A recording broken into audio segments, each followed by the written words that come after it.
We're about fighting and winning on battlefields. And we're all about readiness. We're all about readiness now and readiness in the future and modernization. I think the accusations of woke are grossly over-exaggerated. Over-exaggerated. No, but you're making too much of it. That's fine, but you know who's not making too much of it? The recruits who aren't showing up.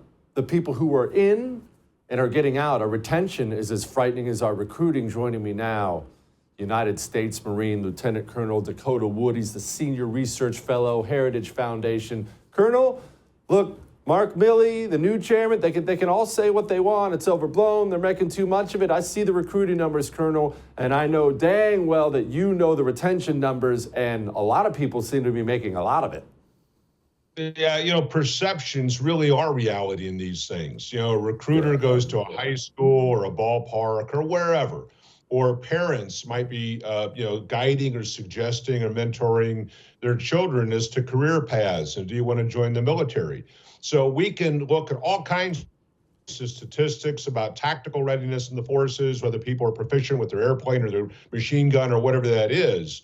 But if the perception is the Defense Department has gone woke, if you have to worry about preferred pronouns on your email signature block, or you think that promotions are tied to, racial or ethnic identity, right? Or you want this kaleidoscope of people at senior ranks, that perception is going to deter people, convince them not to join an organization when they might as well join Google or Microsoft or someplace else and make 4 times the amount of money. Can you explain what you're talking about when you talk about proficiency? How proficient are we? Or do we have a deficiency of proficiency? I swear I didn't do that on purpose, but are we ready for whatever may come?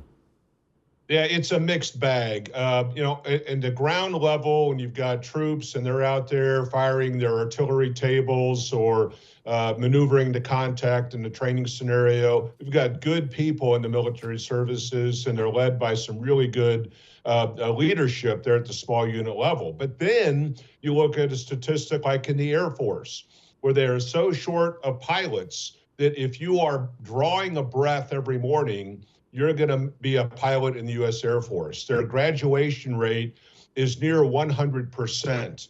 And the only pilots in that pilot training pipeline, another alliteration there, who don't make it for proficiency reasons is less than 0.25%. All captains in the U.S. Army are automatically being promoted to major. So there is this personnel issue in the military where we have so few people willing to join, and the re-up rate that you mentioned, retaining people already in the service is so problematic that we see standards declining in order to keep as many people in their seats as possible. So in some ways, really good training, really good people doing right things, and other areas, ships that go out 15% undermanned, squadrons of Air Force fighters that were used to have 24 airplanes in a squadron, now you have 18, but the Air Force says, yes, we've got fully manned squadrons. Well, it's only because you reduce the number of airplanes to match your pilots and maintainers, right? So it's a mixed message out there, but the real story, as you're pointing out, is this perception of the military. Is it ready? Is it an organization I want to join? And I think that is really a problem story that most Americans don't fully appreciate. Why don't we have enough pilots, Colonel? Look, every young man who's ever watched Top Gun wants to sit in a fighter jet and talk to pretty girls about the missiles he shoots for a living. Every young man dreams of that. We can't even get people to be pilots now? Well, you would want to be able to do the things that you sign up to do. And so back in the Cold War, the average pilot in the Air Force would fly easily in excess of 200 hours a year. So you're flying somewhere between 3 and 5 times a week on a regular basis every week. Today, the average pilot gets 130 hours or less. Most of them are below 120, and in some of our frontline fighter squadrons, they're down in the 90 hours. What that means is you're flying about 1 time a week. So if I signed up to join the service in order to fly these cool jets, but I'm only flying it once a week for about an hour and a half, well, what am I doing with the rest of my time? And you can't tell me that time in a simulator is the same thrill and the same excitement and sense of fulfillment that actually getting in an F-35 or an F-16 gives me. Why aren't they flying more? Are we out of gas or something? Well, part of it is funding. So it costs so many dollars per flight hour, and that goes into the fuel required, but it's also how many maintainers do you have on the flight line? So, after a flight, you have to check the aircraft to make sure everything is good. These aren't commercial airplanes. I mean, they pull high Gs, high pressure maneuvers. There's just a lot going on in this airframe that we demand of it. So you have to do these maintenance checks and services. So part of it is how many people are available to maintain the airplane. And then the other part, in addition to fuel costs, is do you have the repair parts? So maintaining something like your car at home or anything else, you've got to spend the money to have the parts to fix those things that wear out. So if our defense budget doesn't keep pace with the cost of maintaining things, then you don't have as many operational aircraft. If you don't have the aircraft to fly, then the pilots who would normally get time on that airplane, the airplane's not there, I don't get my flying time, and so I don't have the flight hours during the year. The reality is that our defense budgets have not kept pace for inflation for something like 30 years. And I can give you just a boatload of examples of how expenses have far exceeded our willingness to fund the defense accounts, and we see the consequences of that in these sorts of numbers that I've shared. The average American, understandably, does not understand how secure the U.S. Navy, as much as it pains me to say that, keeps this nation safe. Two gigantic oceans, our U.S. Navy is by far the best in the world, and they also don't understand how it's also slowly but surely rotting out from underneath us. Can you speak to that, Colonel?